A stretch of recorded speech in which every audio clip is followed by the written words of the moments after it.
Bonjour, mais qui voilà? Aujourd'hui, c'est à moi de présenter les parties du corps. Donc, vous voyez les pages 284 jusqu'à la page 318 dans ces parties 2. Allons-y.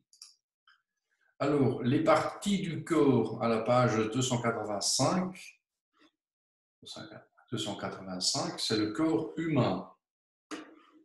Voilà, le corps en totalité, le corps humain.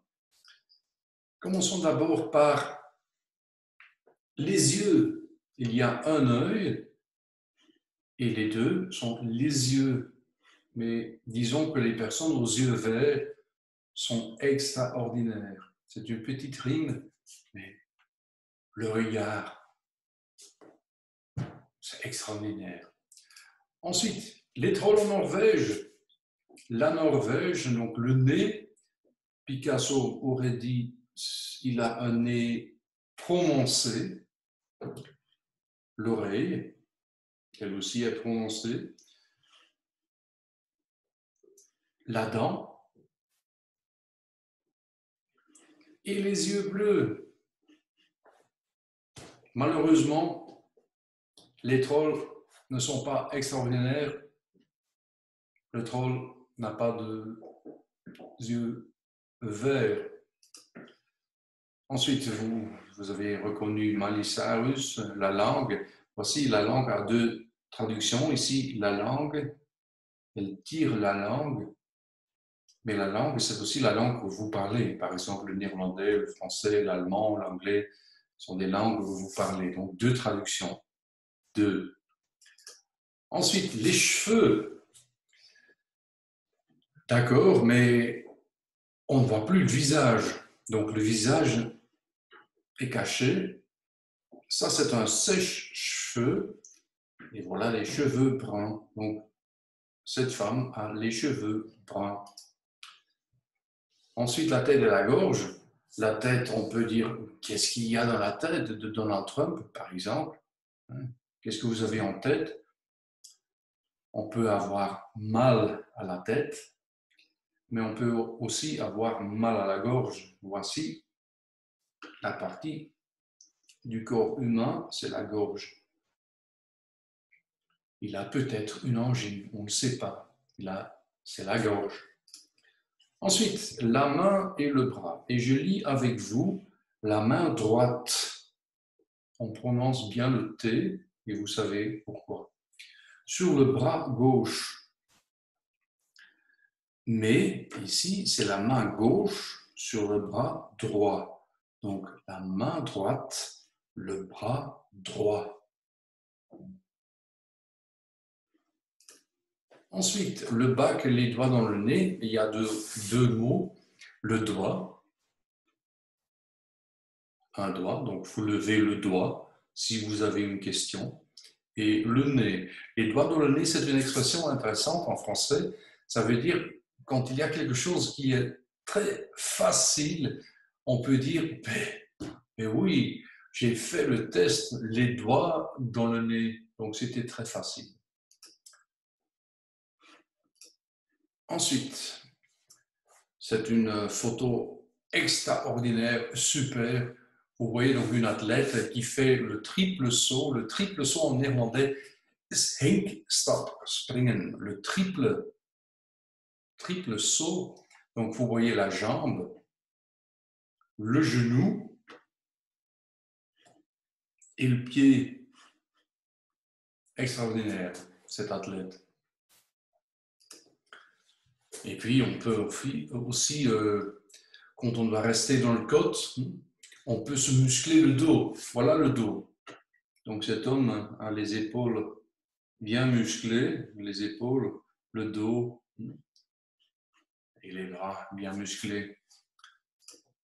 Ensuite, le ventre, c'est ce qui est à l'extérieur et l'estomac, c'est ce qui est à l'intérieur. Voilà donc l'organe, c'est l'estomac. Et c'est un mot que vous connaissez grâce à l'anglais. On dit stomach, l'estomac, l'organe à l'intérieur et le ventre, c'est ce qu'on prend à l'extérieur. Et puis le cœur d'amour ou le cœur brisé, Ici, malheureusement, si vous n'avez pas bonne chance avec l'amour, on a le cœur brisé. Et ici, on a de la chance, c'est le cœur d'amour. C'est un signe que beaucoup de footballeurs font lorsqu'ils ont marqué un but. Ils disent le cœur d'amour. Et puis, une petite blague. Ils ont tous un petit problème à cause de leur hobby, mais malheureusement, ce premier, il n'a pas d'hobby, il n'a rien fait, il n'a pas bougé du tout. Il a un problème à vous de deviner. Ce monsieur, son hobby, il fait du bowling. Il a un problème ici. Ce monsieur-ci, il a 3 hobbies. Il fait du bowling, il fait du bodybuilding et en plus, il est photographe. Donc, il a un problème ici et peut-être aussi. Enfin, il fait du plongeon, donc il est plongeur, ça veut dire qu'il plonge dans l'eau. Et vous voyez le problème qu'il a, le du bas, dans la... Je ne dis pas, c'est à vous de deviner. Et aussi, il a un petit problème ici. Voilà, maintenant au travail, à la page 284 et 285. D'abord, regardons la page 284, exercice 1B, notez toutes les parties du corps. Si vous avez des problèmes, on peut toujours consulter la page 317. Là, vous voyez donc les parties du corps. La page 285, ça c'est un exercice d'écoute et c'est à vous de dire ou de deviner ce qui ne va pas. On peut utiliser e-book, c'est parti, bien sûr, ou on peut utiliser les fragments d'écoute. Donc ici, il y a 8 images, A, B, C, D, E, F, G, H, mais si vous allez écouter, il n'y a que 3 conversations. Donc ici, dans cette page, donc dans le cadre ici, vous notez seulement ou bien A, 1A, 2B, 3C. C'est tout. Et puis, c'est important d'écouter une deuxième fois. La première conversation, c'est à vous de marquer des mots qui sont marqués ici. Donc, vous prenez ou bien un crayon, un stylo ou un marqueur, n'importe, et vous allez marquer les mots que vous allez entendre. Ou marquer les mots que vous entendez. C'est la même chose. Le coup de soleil. La même chose, c'est la deuxième conversation. La voilà. Le coup de soleil. Ici, on vous a donné numéro 1, 2, 11 et 12. Puis, il faut écouter une deuxième fois ou une troisième fois. C'est à vous de décider. Et puis, vous allez mettre les phrases dans le bon ordre. Ensuite, la page 286 et 287, la piqûre d'ortie. Il faut seulement cocher, donc ça veut dire mettre une croix, cocher les phrases entendues. Après, on passe par la page 288, exercice 5, marquer les structures demandées dans la conversation de l'exercice 3. D'abord, attention, il faut employer plusieurs couleurs. D'abord, le bleu, ici, pour montrer qu'on a mal. Il y a quelque chose qui se passe, on a mal quelque part, et il faut exprimer ou montrer ce qui ne va pas. C'est en bleu. Ici, pour demander, signaler ce qui ne va pas, demander ou signaler ce qui ne va pas, et enfin, pour demander, dire ce qui s'est passé. Vous connaissez déjà le temps, le passé composé, ce qui s'est passé. Utilisez 3 couleurs différentes. Attention maintenant. on regarde ce schéma ici, c'est seulement pour vous aider. Donc, il ne faut pas prendre une photo ou pas mettre ou téléverser la photo dans la zone prévue. C'est seulement pour vous aider. Donc, on peut déjà marquer A en bleu. C'est pour montrer qu'on a mal. On peut marquer en vert ici pour demander ou dire ce qui s'est passé, etc. Donc, c'est seulement pour vous aider. Si vous avez les trois couleurs, tu peux déjà marquer dans le livre. Attention, l'article est défini devant les parties du corps. Normalement, et le plus souvent, on utilise, il n'y a que quelques exceptions. Donc, l'article est défini, je me lave les mains, ça veut dire ik was mijn handen, puisqu'on connaît la personne qui le dit. Donc, je me suis cassé le bras. Ik heb mijn arm gebroken. Je me suis cassé le bras. Etc. Donc, j'ai mal à la tête, j'ai mal aux pieds, ainsi de suite. Alors, il nous reste quelques exercices à faire. D'abord, la page 289, exercice 6A, B et C. La page 290, ou en Wallonie on dit 290, c'est la même chose, 290, exercice 7. La page 291 ou 291, exercice 13A et 13B.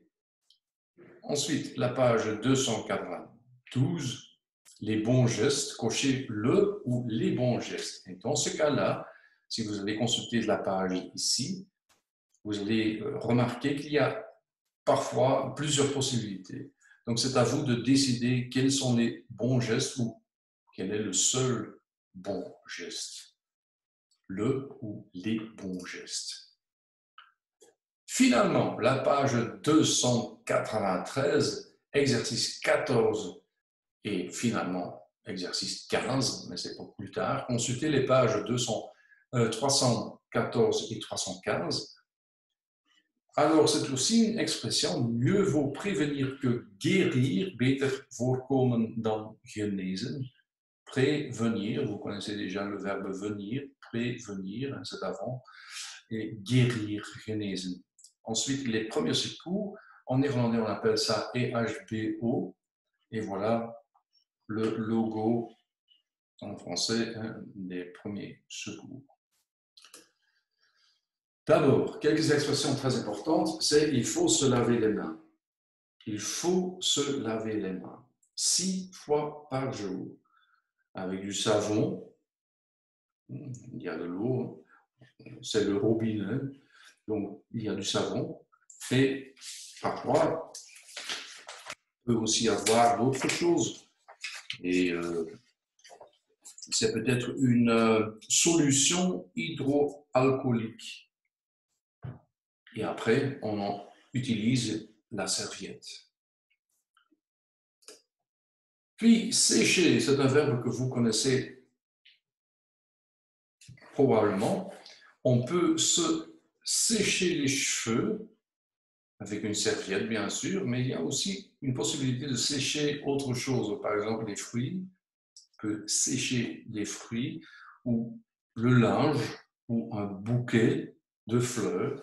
Donc, sécher, je crois que vous connaissez déjà le verbe. Déjà, le substantif aussi, le sèche-cheveux. Sécher, sèche-cheveux. Il y a une petite différence de prononciation. Ensuite, ce qui est très important, c'est désinfecter. Le substantif, c'est la désinfection. Désinfecter votre maison. C'est toujours possible, surtout en cas de Covid-19, mais on peut aussi désinfecter une plaie ou une blessure. C'est également possible. En cas de problème, de brûlure ou d'autres choses, de piqûres d'insectes, on peut mettre une pommade. Et voilà la pommade, c'est en blanc, c'est la pommade. Parfois utilisée en néerlandais aussi. Donc mettre une pommade. On peut aussi mettre un pansement. Il y a deux traductions. Il y a donc le pansement, comme vous voyez ici, c'est un pansement, mais ça aussi est utilisé parfois en France d'indiquer donc un pansement. C'est une plaie ou une blessure. Donc on peut mettre un pansement dessus. Que boit-on quand il fait trop chaud? On peut boire de l'eau fraîche. Ici, il y a des glaçons. Des glaçons, donc de l'eau fraîche. C'est souvent utilisé contre un coup de soleil ou contre une insolation. Donc un coup de soleil, une insolation sont des synonymes.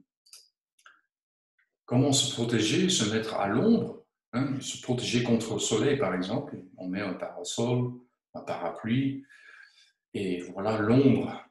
On se met à l'ombre. Et en cas d'une brûlure, vous voyez, donc une brûlure, c'est pas plaisant du tout. La première chose à faire, c'est mettre la brûlure sous l'eau froide pendant, disons, un quart d'heure. Et puis, après, on peut mettre une pommade dessus, et éventuellement un pansement après. Mais la première chose à faire, c'est donc l'eau froide. Voilà, il nous reste encore l'exercice 15 à la page suivante. Il faut remplacer les mots en bleu pour avoir une phrase logique. Exemple, c'est quand j'ai trop chaud, je mange l'eau. Donc c'est marqué en bleu, je mange, c'est marqué en bleu. Donc il faut remplacer mange par bois. Je bois de l'eau. Donc les pages 314 et 315 et 317 sont très importantes pour vous aider. Donc après toutes ces pages, j'espère que vous avez mérité une petite pause. Donc comme vous voyez ici, c'est un petit panda. Non, ce n'est pas un raton laveur, mais c'est un petit panda qui enfin dit « Ne rien faire, quel bonheur, si seulement c'était tous les jours comme ça, bon repos mérité, et je vous souhaite bon courage et à plus !»